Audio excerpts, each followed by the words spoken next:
this concert was a benefit. Yeah. And it was a benefit for the Willowbrook Center. Yeah. That didn't seem to me to be publicized. I've been reading a lot about the concert. That, what it was a benefit for, wasn't highly publicized. Maybe it was at the time, but it wasn't highly publicized in the press. Did you find that, or?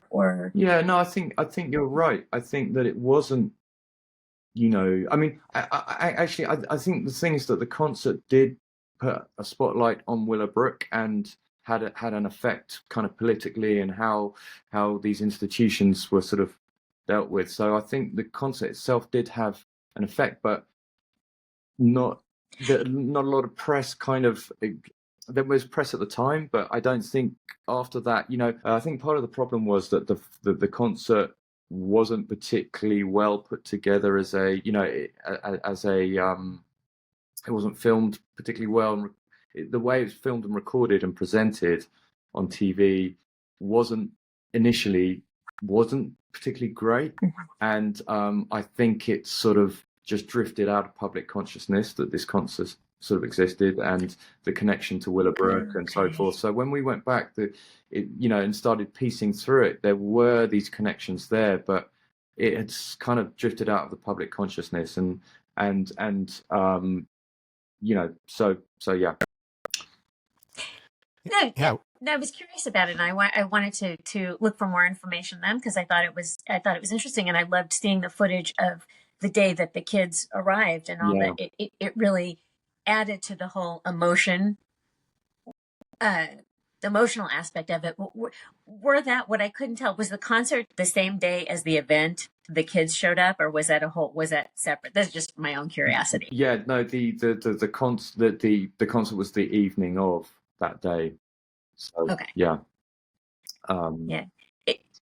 No, I mean that it's very kind of moving, a lot of that footage, especially after you've seen the very traumatic footage from Willowbrook, from the Willowbrook report, which is, it was shocking for us to see and work with that material, and it's obviously a shock in the film.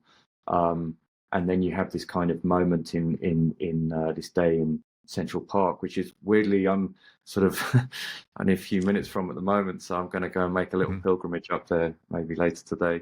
But you have this moment that is sort of very emotional, as these kids who've been through so much kind of just get to have a moment. But we were trying to say in the film that at the end of that, it's not like everything was okay. And I think at the end of that sequence, the woman is crying when the kids are getting back on the bus and they're going back to Willowbrook. So, we were certainly not trying to sort of paint it as everything's okay now. But, and I don't think that's what sort of John and Yoko were saying. But what they were doing is giving some exposure to this situation and raising some money to help.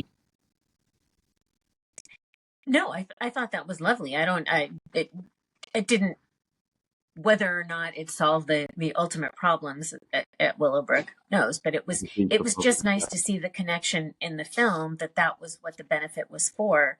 Yeah. Because it gives more, you can see John and Yoko, we knew they were, very charitable, but you see that adds a whole other dimension.